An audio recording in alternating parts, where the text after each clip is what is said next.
Avis vascular centre మన దేశంలోనే the best varicose vein hospital.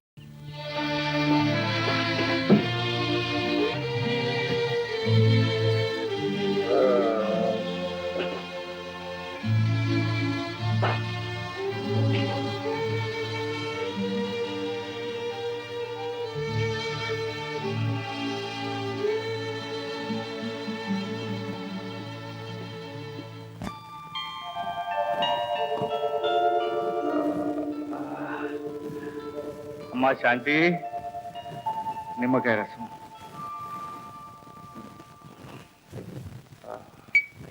నిమ్మకాయ రసం.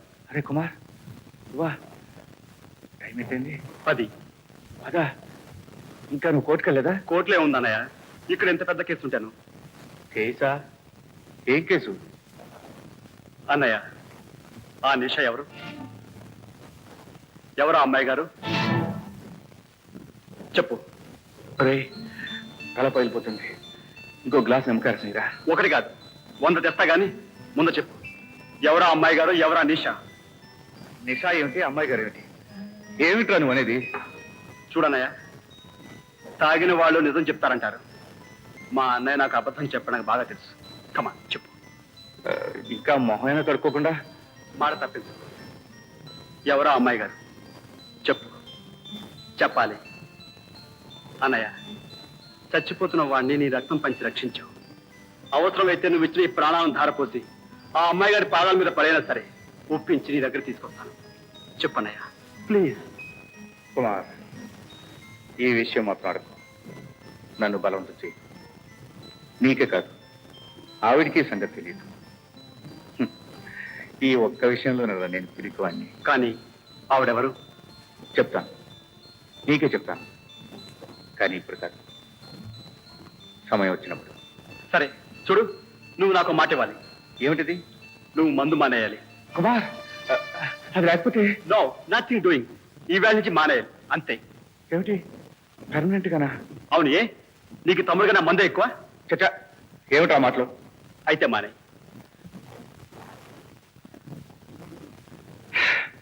ఒక్కొక్కప్పుడు ఆప్యాయతలు కూడా కత్తి మీద సౌండ్ అవుతాయి. అరే, విస్తృతిలో ఉన్నాను, సౌండ్ రాదు ఏమిటి? అది కూడా వేసారు. మా ఇంటి టైంకి వచ్చాను. మీరు ఎదురైనా పని వస్తున్నారు గురు, బాడీ వస్తూ ఫుట్బాల్ ఆడుకుంటున్నారు. లేదు మీరు అన్నయ్య ముందు మనిషి. ఎవరు పుట్టింది దుర్బుద్ధి? నా వల్ల. నీ వల్ల అయితే మంచి బుద్ధి గురు, చెడు బుద్ధి కాదు. కానీ అందుకు ఇంత అన్యాయం పడుతుంది. చూడు, ఇక మీద అన్నయ్యని మందు పీల్చినా నువ్వు మందు దాకా కలిపి చేస్తారే. ఈ బాడీ సైడ్ నిన్ను కూడా అమ్మ గేట చేస్తావు, నాకు తెలుసు. గురు గులుగు అంటే మంచి పవర్ మీద ఉన్నాడు. ఆఖరు గుడి గురు, చాలా నష్టపోయావు గురు. అమ్మో నీ ఇష్టం. అమ్మా గీత, చూసావా, మన విజయ్ ఫోటో పేపర్లో పడిందమ్మా. ఆ రోజు విజయ్ లేకపోతే ఆ ప్రోగ్రాం అంత అద్భుతంగా జరిగేది కాదని రాశారు. వాళ్ళకి సరిగా రాయడం తెలియదు డాడీ. అతని అసలు అవతారం. అవునమ్మా, ఆ మహానుభావుని గురించి రాయటం వాళ్ళకి తెలియదు. నా కూతురు లాంటి తెలివైన పిల్లకి విజయ్ అర్థం కాలేదంటే డాడీ, ఏ అమ్మా, 20 ఏళ్లుగా నేను చేసిన పొరపాటు ఇంకా నువ్వు చేస్తూనే ఉన్నావన్నమాట. విజయ దొంగ, దుర్మార్గుడు అని ఇంతకాలం నేను పొరపాటు పడ్డా. ఈ రోజు నేను ఇలా తిరగలుగుతున్నానంటే దానికి కారణం ఆ మహానుభావుడేనని నాకు తెలియదమ్మా. నా పేదరికాన్ని వెక్కిరించడం ఇష్టం లేక రహస్యంగా ఇన్నేళ్లు వైద్యం చేయించిన మహానుభావుడు విజయ్. డాడీ, ఏంటి నువ్వనేది? ప్రపంచంలో డబ్బు ఎందరికో ఉంటుంది, కానీ దాన్ని సద్వినియోగం చేసే ఆలోచన కొందరికే ఉంటుంది.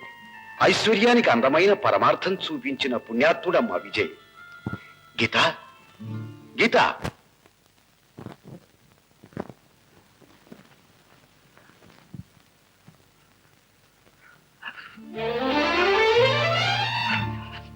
అమ్మాయి గారు,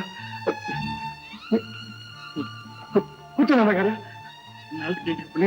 కూర్చోండి. నేను కూర్చునే ఉన్నాను. అవును, కూర్చుని. ఏం తీసుకుంటారు? Coffee, tea, powders? నేను ఎందుకు రాలేదు? ఎందుకు వచ్చారో కాస్త ఆలస్యంగా చెప్పండి అమ్మాయి గారు. మిమ్మల్ని ఇలా ఈ ఇంట్లో చూడగలిగినందుకు ఈ ఇంటిని కూడా ప్రేమిస్తాను. అమ్మాయి శాంతి, అమ్మాయి గారికి మంచి కూల్ డ్రింక్ పట్టరా. నేను ఎందుకు వచ్చాను తెలుసా? ఈ డబ్బు ఇవ్వడానికి. డబ్బా?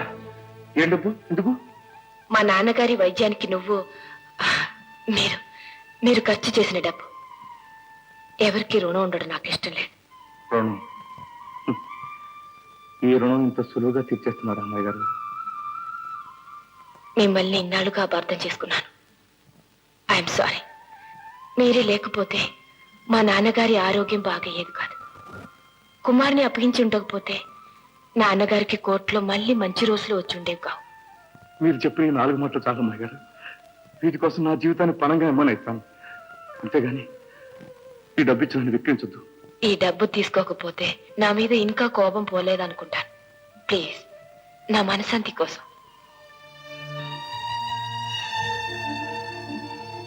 అమ్మాయి గారు,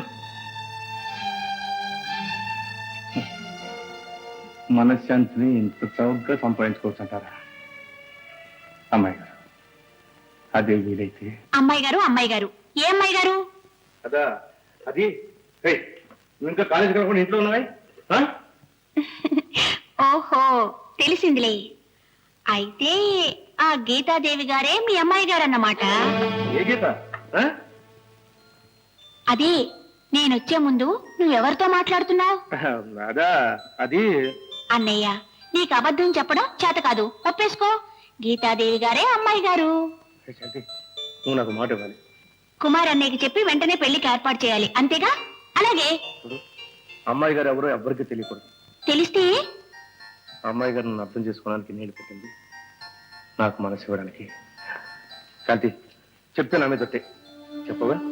చెప్పను, సరేనా? అన్నయ్య, వదిన్ని త్వరగా తీసుకురాకపోతే. నేను ఊరికేది లేదు. ఇంతకీ ఎవరన్నా వదినా? వదినా ఎవరో వదినా? ఇదిగో నా దగ్గర దాతలేవు, చెప్పాయి. ఏం చెప్పంటావు? చూడు, కళ్ళు ఎరబడ్డాయి, ముఖం ఎరుపెక్కింది. ఆఫ్టర్ ఆల్ సిగ్గుపడే అవసరం ఆడవంటున్నాయా? మంద కాదు, చెప్పాలి. అది కదన్నయ్య, మరే. శాంతి, నోరు లోపలికి. ఏమిటి ఎదురు ప్రేమ సమస్య? అదే వధు విషయంలో.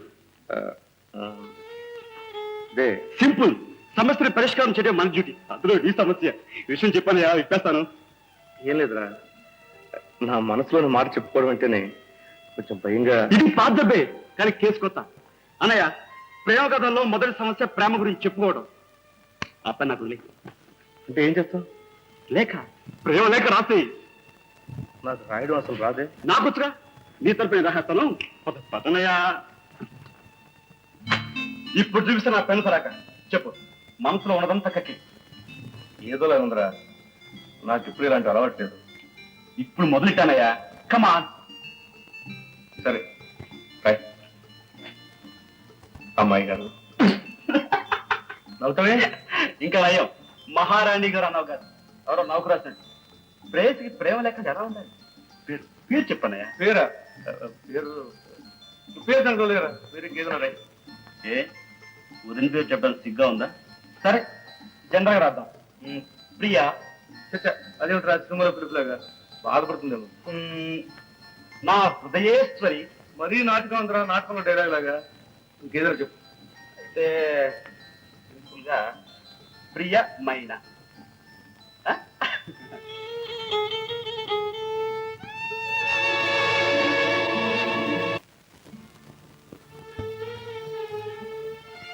ఉత్తరం. ఉత్తరమా? ఎవరిచ్చారు? ఎదిరింటాయనిచ్చారు.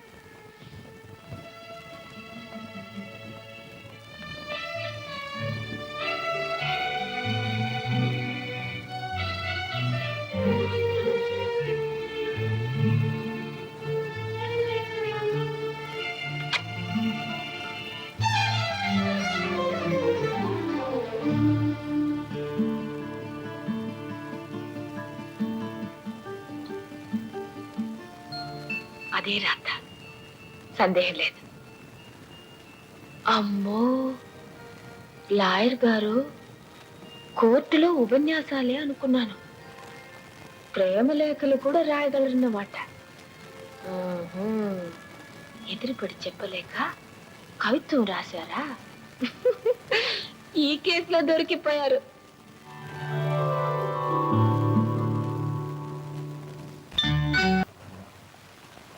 మీరా? ఏమిటి నిద్రపోతే నవ్వుకుంటున్నారు? కళ్ళు కంటున్నారా? అబ్బే లేదండి. మీ నోరు అబద్ధం చెప్తున్నా, మీ అందమైన కళ్ళు నిజం చెప్తున్నాయి. అవును, కళ కంటున్నాను. ఏ కలలు కని వేసు కదా. అబే నా ఉద్దేశం అది కాదు. సరే, ఇక్కడికి మీరు ఎందుకు వచ్చారు? నా వయసుకు కళ్ళు వచ్చాయి, మిమ్మల్ని చూసిపోదామని వచ్చాను. అదంతా ఎప్పుడూ అర్థమైంది. ఎప్పుడునా? ఉం? అంటే అమ్మా గీత, డాడీ,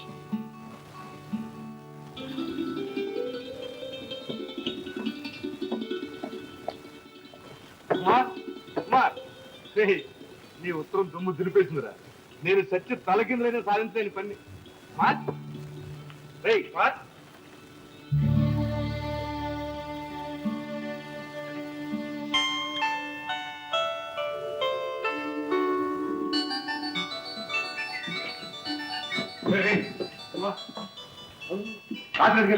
రాత్రి ఏ రాత్రి ఇక్కడ పడుకున్నాయి? రే వాటర్ పోయిరా. రాత్రి నీ గదికి వచ్చాను, నీ మంచం ఖాళీగా ఉంది. అదా పెద్ద కేసుడు వచ్చిందనయ్యా. పాత్రం కష్టడికి వెళ్ళాను. ఏం సంగతి? నువ్వు మంత్రం వేశారా? నీ ఉత్తరం అద్భుతం. అంటే ఆవిడ దారికి వచ్చేసింది అనమాట. పూర్తిగా కాదనుకో. ఆ ఉత్తరం తీసుకుని గుండెలు కత్తుకుని ముద్దు పెట్టుకుంది. ఆనందంగా. అంటే లైన్ క్లియర్ అనయా. ఇంకా డైరెక్ట్ తగ్గితే అప్పుడే కాదురా, అంత ఆనందాన్ని ఒక్కసారిగా ఇంత కింద గుండె తట్టుకోలేదు. సరే, ఆ సంగతి తర్వాత చూసుకుందాం. అనయా, అసలు ఆ మనిషి ఎవరు చెప్పు. చెప్తాను. అప్పుడే కాదు, వస్తాను. ఎక్కడికి? ఇన్నాళ్ళు నా కష్టాన్ని పంచుకున్న ఫ్రెండ్ ఉన్నారు, ఈ ఆనందాన్ని పంచిపెట్టాను.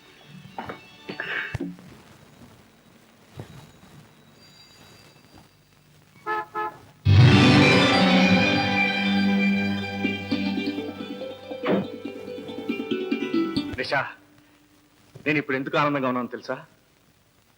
మీ మనసులోని కోరిక నెరవేరింది. అవును నిషా, నేను ప్రేమించిన వ్యక్తి నా మనసుని అర్థం చేసుకుంది. అది నాకు తెలుసు. ముందు ఆ అదృష్టవంతురాలు ఎవరో నాకు చెప్పండి. ఒకప్పుడు నా యజమానురాలు, ఇవాళ ఓ నిషా, నన్ను అర్థం చేసుకున్న మనిషిగా నా ఆనందాన్ని నీకు చెప్పాలని వచ్చాను. నిషా, నీకు ఆనందంగా లేదు? ఉంది, చాలా ఆనందంగా ఉంది. కొందరు కోరికలు ఆలస్యంగానైనా ఫలిస్తాయి, మరి కొందరు కోరికలు తీరకుండానే మట్టిలో కలిసిపోతాయి. నాకు ఒక చిన్న మాట ఇస్తారా? ఏమనేస్తాను నిషా, అడుగు. ఏమైనా ఇవ్వలేరు. నేను కోరుకున్నది అప్పుడే ఇచ్చేశారు. చూడండి, ఇప్పుడు మీరు ఆనందంగా జీవితాన్ని గడపబోతున్నారు. ఈ ప్రపంచాన్ని మర్చిపోండి. అలాగే మర్చిపోతాను నిషా, కానీ నిన్ను మాత్రం ఇక్కడ ఉండమను, నాతో తీసుకెళ్తాను. ఎక్కడికి తీసుకెళ్తారు? పరువుగా మనశ్శాంతితో బ్రతకగలను చూడికి. ఆడదాని పరువుకు అర్థం మీకు తెలియదు. మనశ్శాంతి అది ఎక్కడ దొరుకుతుందో నాకు తెలుసు, కానీ అక్కడ చేరడానికి ఇంకా కాస్త టైం ఉంది. ఎప్పుడో ఈ ప్రాణాలు పోయాక ఈ శరీరానికి ఎవరో మీలాంటి ధర్మాత్మలు చితి పేర్చినప్పుడు వీల్లేదు.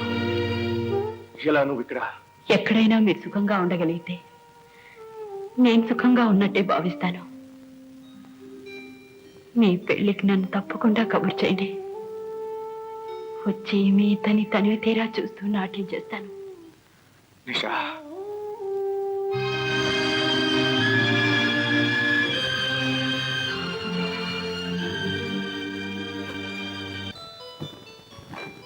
ఇదేనా ఇక్కడేవా? వండాలి. సరే సరే పెట్టుకుంటాను. అన్నయ్య, ఇవన్నీ తింటారమ్మా. పెళ్ళయ్యాక ఈ చిరిచే తోడు తినే భాగ్యం ఎలా ఉండదుగా, అందుకని ఆవం తూర్పులా ఇంకా. ఓ అన్నయ్య. అన్నయ్య, హాయ్ శేఖర్, మంచి టైంకి వచ్చింది. పెళ్ళయ్యాక మా శాంతి చేతి తోడు తినరాదు, ఈలోగా మంచి పట్టుబడరా. విజయ్ గారితో మాట్లాడు. అలాగే మాట్లాడు. ఏంటి ఎలా ఉన్నావు? ఎంత తీవ్రం? మా నాన్నగారి పెళ్లి జరగడానికి అంగీకరించడం లేదు. ఏమైంది? పెళ్లి నిశ్చితంగా జరిగింది. ఎందుకు? కారణం విజయ్ గారని. ఆయన మూలాన్ని ఈ పెళ్లి చెడిపోయింది. ఏమిటో నువ్వు అనేది? ఈ పెళ్లి జరగాలని రాత్రి బావులు తపస్సు చేసిన మాన్నయ్య ఈ పెళ్లి పాడు చేస్తాడా? అవును, ఆయన నిషా అనే అమ్మాయి ఇంటికి వెడుతున్నట్లు మా నాన్నగారికి తెలిసింది. అలాంటి పాడలవాట్లున్న మనిషి చెల్లెల్ని తన కొడుకు చేసుకోనని ఆయన పట్టుబట్టు కూర్చున్నాడు.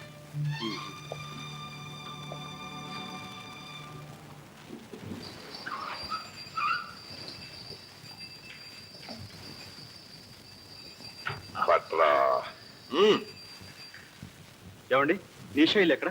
నిషా ఇల్లా? అదిగో ఆ పచ్చ మేడ. Thank you. చూడరా జాయిని, ఒక ప్యాసింజర్ దిగాడు, ఇంకోటి ఎక్కుతున్నాడు. నీ ఎవ్వ గిరాయికి ఏంటో ఎదురా? పాపం చదువుకున్నాడు కూడా నిషాలో పడ్డాడు రా. మా నాడు పళ్ళేదు గురు, ఇద్దరు అన్నదమ్ములు కదూ, సరదాని పంచుకుంటున్నారు, అది రూలు.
ముందు చాకు తెరడం నేర్చుకో, ఆ తర్వాత దీన్ని వాడుతూ గాని. ఓ 4 రోజులు ప్రాక్టీస్ చేశాక నా కవరంపు. ఇందా ఏమడిగాను? నిషాయిలు సార్. ఎక్కడుంది? రండి సార్. పదండి సార్.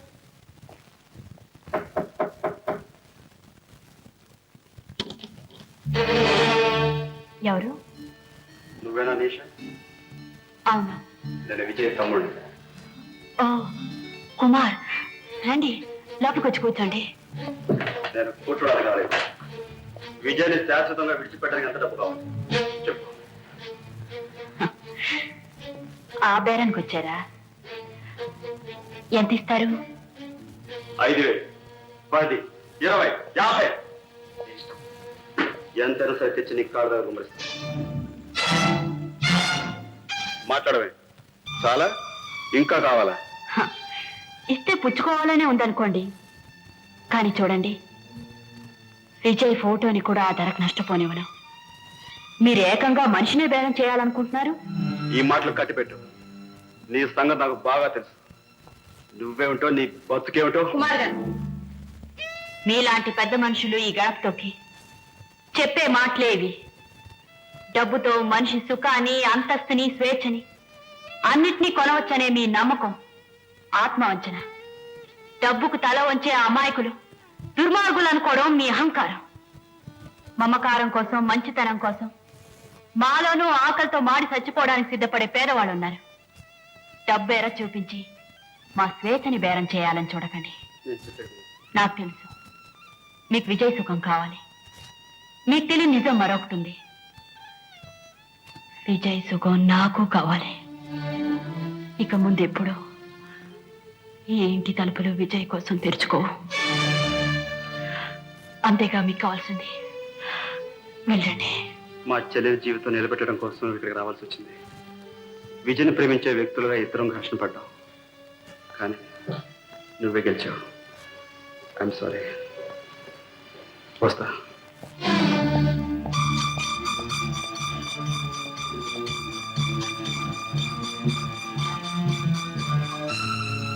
విజయ్, నీ వల్లే మళ్ళీ ఇల్లు కలకలాడటం ప్రారంభించింది బాబు. చాలా సంవత్సరాల తర్వాత గీత నూరారా తన పుట్టినరోజు జరుపుకుంటానండి. సరే అన్న. గీత ఎక్కడుంది సార్? హోటల్ తాజ్కి వెళ్ళింది. ఎవరో వస్తారని ఆతృతగా బయలుదేరింది బాబు. వస్తాను సార్.